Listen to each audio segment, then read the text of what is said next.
Welcome back to The Breakdown with me, NLW.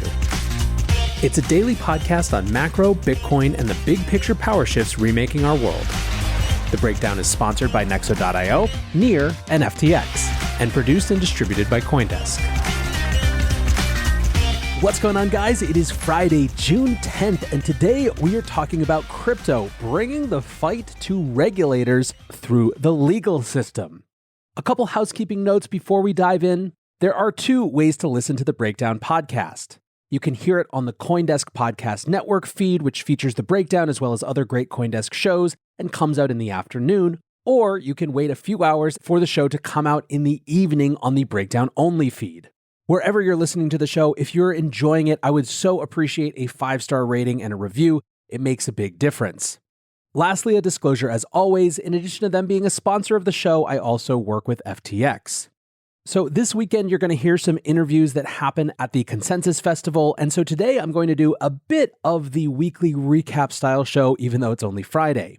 Where I want to start is what appears to be an emerging theme, which is the crypto industry taking the battle to regulators in a more direct way. Custodia Bank, which used to be called Avanti and which is headed by Caitlin Long, has sued the Federal Reserve. Their accusation is that the Fed is unlawfully delaying a decision on Custodia's application for a master account, which is the way that banks access the Federal Reserve directly rather than going through an intermediary bank. The suit was filed in the District Court of Wyoming and accuses the Federal Reserve Board of Governors and the Federal Reserve Bank of Kansas City of delaying the application by 19 months. The suit says that the master account is critical to Custodia's business and accuses the Fed of adopting standardless procedures that allowed them to, quote, act in complete secrecy whenever and however they choose. The suit says that a master account decision in the normal case takes 5 to 7 business days, and that the delay had, quote, clearly violated the 1-year statutory deadline for doing so. Now, this is something of an ongoing fight. In an op-ed in American Banker earlier this year, Senator Cynthia Lummis wrote, Wyoming's special purpose depository institutions are the first attempt to responsibly integrate digital assets into the U.S. banking system and are entitled to access to the Federal Reserve's payment system as a matter of law. Even though Congress has imposed a 1-year deadline on all Fed applications, nearly 2 years later, Wyoming institutions are still awaiting approval to access the payment system. Senator Lummis also questioned Jerome Powell about this during his nomination hearing. In many ways, this is really about the opacity of a system giving the body that maintains that opacity, in this case the Federal Reserve, the ability to be somewhat arbitrary in terms of its decision-making. Julie Hill, a professor of law at the University of Alabama, writes, I've criticized the Fed's handling of account access requests. The process and standards are unclear. There is little transparency. Novel applicants often wait in limbo. The Custodia complaint says that it hopes that master account litigation will bring sunshine to the Federal Reserve's process. So do I. George Selgin from the Cato Institute says it's one thing for the Fed to have strict conditions for granting master accounts, but quite another for it to just sit on applications forever so as to avoid having to justify its refusal. That's abusing its regulatory powers.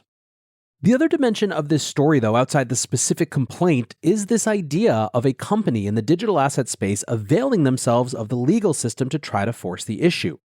One of the bits of commentary I remember from the past from a number of crypto lawyers was that at some point, crypto companies who weren't getting guidance from groups like the SEC might have to actually force courts to decide on issues relating to, for example, token security designation.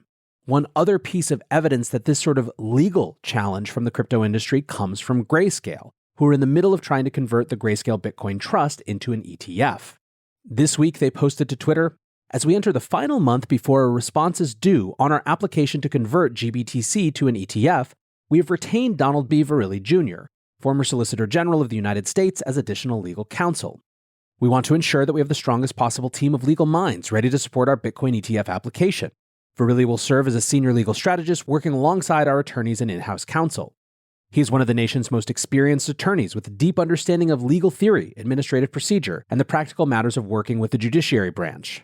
Over the course of his career, he has argued more than 50 cases before the United States Supreme Court, including several that dealt directly with Administrative Procedure Act (APA) violations. We are thrilled that he is joining our team as we work towards a positive resolution for investors and the general public. Now, the implications here are fairly clear, but Jake Chervinsky from the Blockchain Association helped spell them out. Strong move. Grayscale means business. The SEC's deadline to approve or deny the application to convert GBTC to an ETF is July 6th. No doubt it should be approved. I don't see how the SEC survives a legal challenge if not, especially one led by Don Verrilli. Mark your calendar. Now, I'm all for this, right? The legal system is ultimately just another path for figuring out complicated things. So this will be one to watch for sure. But speaking of the SEC, Bloomberg is now reporting that the SEC is formally investigating Terraform Labs over the UST implosion, which is not unexpected at all. They also reported on Thursday that Seoul police are investigating allegations that staff of Terraform Labs embezzled the Bitcoin fund that was meant to help defend the UST's peg to the dollar. So all in all, continues to be rough times in Terraland. Nexo lets you easily buy crypto with your bank card and earn industry-leading interest rates. Earn up to 16% on crypto and up to 12% on stablecoins. Nexo makes passive income easy with interest paid automatically and daily. With Nexo, you can also borrow against your crypto at 0% APR and exchange over 300 pairs. Receive a welcome bonus of up to $150 in Bitcoin until June 30th at nexo.io. That's nexo.io. This episode is brought to you by Near, a climate-neutral, high-speed, and low-transaction fee Layer 1 blockchain platform. Near is a blockchain for a world reimagined. Through simple, secure, and scalable technology, Near empowers millions to invent and explore new experiences. Business, creativity, and community are being reimagined for a more sustainable and inclusive future. Reimagine your world today at near.org. The breakdown is sponsored by FTX US. FTX US is the safe, regulated way to buy and sell Bitcoin and other digital assets, with up to 85% lower fees than competitors. There are no fixed minimum fees, no ACH transaction fees, and no withdrawal fees. One of the largest exchanges in the US, FTX US is also the only leading exchange that supports both Ethereum and Solana NFTs. When you trade NFTs on FTX, you pay no gas fees. Download the FTX app today and use referral code BREAKDOWN to support the show. Now let's shift focus and discuss a few other things at the intersection of crypto and traditional finance and tech. An anonymous source says that Citadel is looking to build a new type of marketplace or liquidity ecosystem for crypto trading. The source says it's more of a crypto trading ecosystem or marketplace than an exchange. It's going to take on the exchanges by building a better mousetrap. They're doing this in conjunction with Virtue Financial as well as VC firms including Sequoia and Paradigm, and a later report from Bloomberg added that Fidelity and Charles Schwab are also involved in the project. A Schwab spokesperson said that Schwab had, quote, made a minority passive strategic investment in a new digital asset venture. We know there is significant interest in this cryptocurrency space, and we will look to invest in firms and technologies working to offer access with a strong regulatory focus and in a secure environment. It's too early and the source is too incomplete to really parse much here, but again, of course, anytime you have an institution as big as Citadel moving into the space, it's something to pay attention to. To the tech side of things now, PayPal is finally allowing users to move assets off their platform. This, of course, is table stakes normally in crypto, but a lot of the companies that have come from the TradFi or tech world into crypto have done so with locked ecosystems. Jose Fernandez de Point, who is the Senior VP of Blockchain, Crypto, and Digital Currencies at PayPal, said, quote, we are definitely responding to demand from users. That is one aspect. We've also been very vocal from the beginning that we're in this because we are a payments and commerce company, and we think that our role in the ecosystem is about increasing access. We have a ton of people now who have adopted the basic product, and as they grow, they want to do more things. So it's less about bringing sophisticated users from the outside, it's more continuing the learning curve for our base.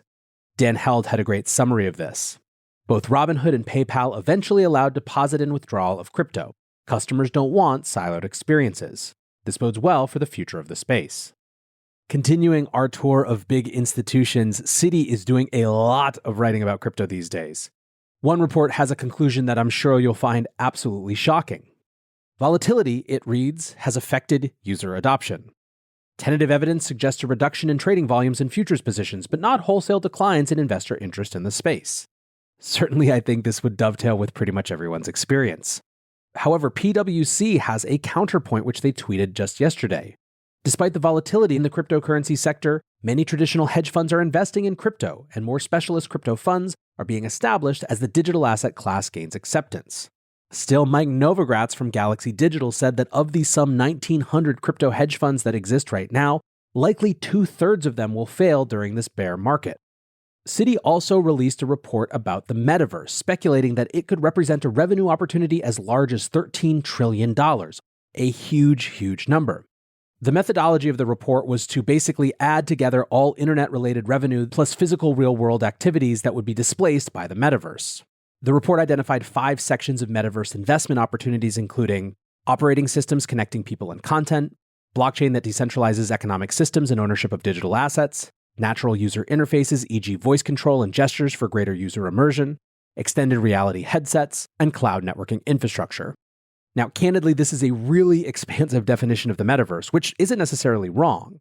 Still, it shows you how, call it for informational purposes only, these types of forward-looking assessments really are. As we start to round out, what about the macro world? Is there anything worth keeping an eye on there? The big thing that I've seen discussed more and more over the last week is inventories. Target's inventory is up 42%, Walmart up 33%, Home Depot up 32%. Angel investor John McDonnell says huge inventories piling up in the middle of inflation and an overheated economy is legitimately strange. Does this stuff need to be marked down, or did retailers actually buy stuff nobody wants?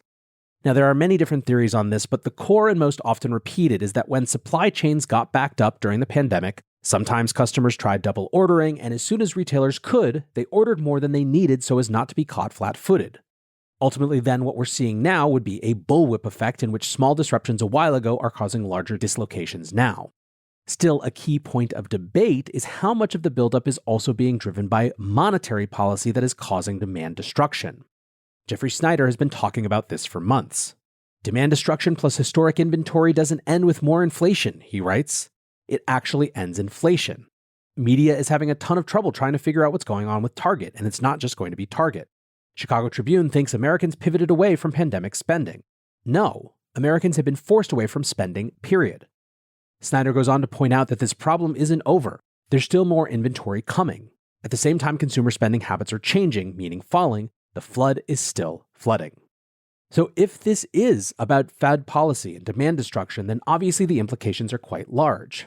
Cathie Wood from ARK has been beating this drum for a few months now as well. Cathie Wood said that the massive inventory pileups held by these US companies is an indication that inflation will eventually die down. Quote, "I've never seen inventory surges like this in my career, and I've been around a long time. This inventory issue highlights the cyclical reason we've been saying we think inflation will unravel." Tax strategist Massia Bonelli wrote, "I know that many people have criticism of her, but for 3 months, Cathie has been harping on inventories and how the Fed should slow up this tightening because of them." So will Wood be proven right? Add it to the list of macro questions that are going to shape the discourse over the next couple months. For now, I want to say thanks again to my sponsors, Nexo.io, Near, and FTX, and thanks to you guys for listening. Until tomorrow, be safe and take care of each other. Peace.